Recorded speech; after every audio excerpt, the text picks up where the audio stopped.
Updated November 10, 2017 162,507. The citizenship crisis is politics at its worst, has been unresolved far too long, and is a distraction from much more important issues.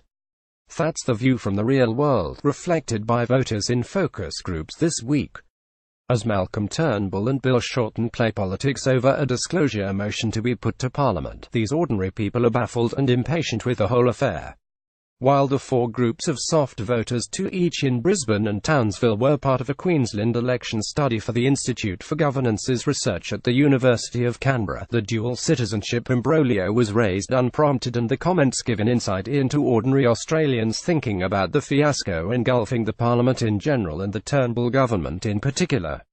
People are mystified by the fallout from the High Court decision, especially when citizenship of Britain, Canada and New Zealand is involved. As one participant put it, it's not like they're aligned with some enemy. For many, the Constitution is out of date, failing to reflect modern Australia, and should be changed. Australia is a young country, so we're going to have a mixed bag, said a female flight attendant from Brisbane.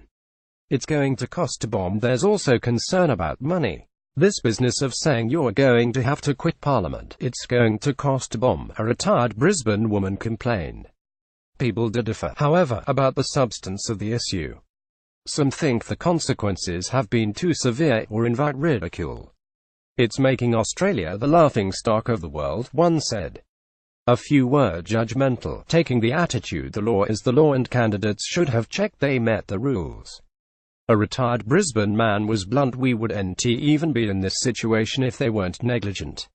In terms of MPs rectifying the status, some voters thought the inadvertent dual citizens should be allowed to correct their situation without having to resign, just renounce their citizenship and go on with it, as one put it. If only it were so easy. Unfortunately, that path is no answer constitutionally.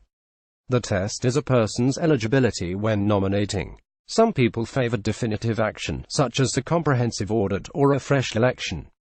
A Townsville retiree believed they should have a full, complete audit of all federal politicians, of current and future ones, to make sure you comply with Section 44. Audit resistance raises eyebrows. There was much cynicism about Mr. Turnbull resisting a full audit.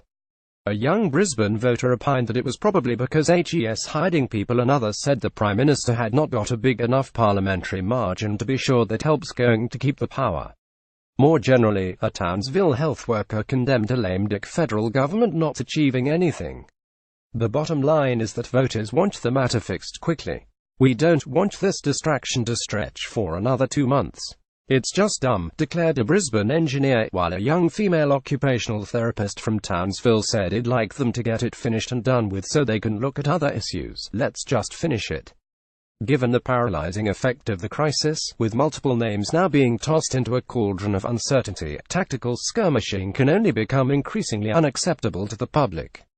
Yet even if the games were put aside, this nightmare can't be resolved fast, despite the voters' frustration. It demands both short-term and permanent solutions.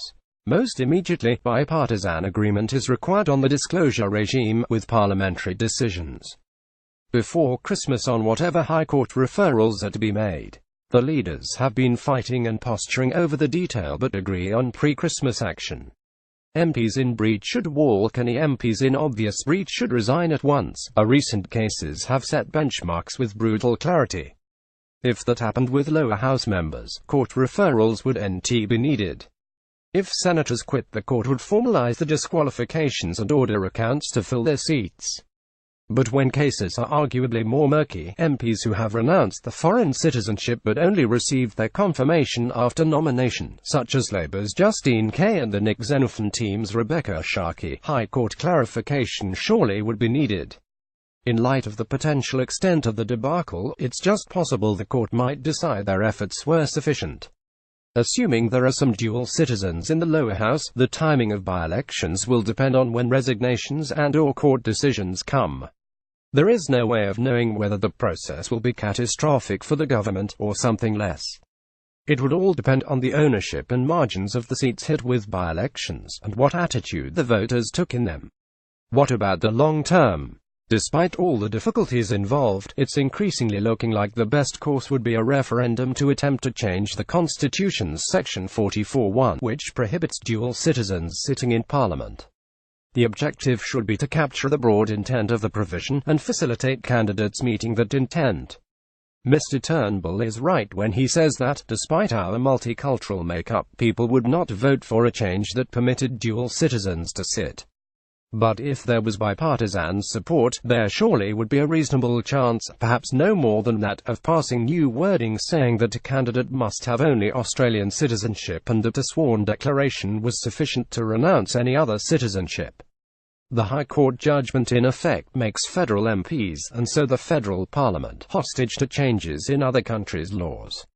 This is unacceptable. New constitutional wording would stop that. I must admit to altering my view on this matter. I've previously thought voters are so angry at politicians they would want to make things easier for them.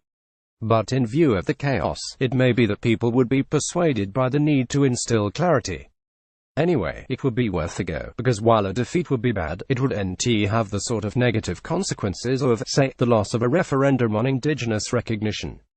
If this course were taken, the commitment to a referendum could be made soon, but the vote could then be held with the election, to prevent an argument about cost.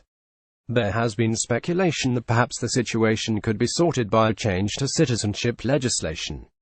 But constitutional expert Twomey, from Sydney University, doubts this, given the court's indication that determining issues of dual citizenship involves the laws of other countries over which Australia has no control.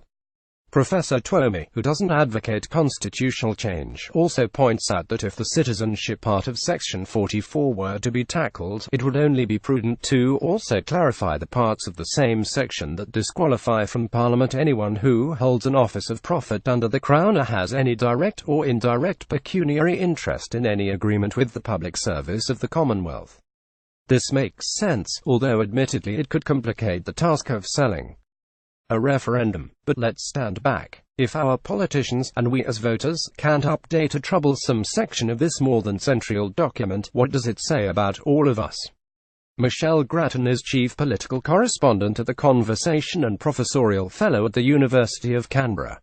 Originally published in The Conversation topics Federal Parliament, Federal Government, Government and Politics, Australia, first posted November 10, 2017, 131,809.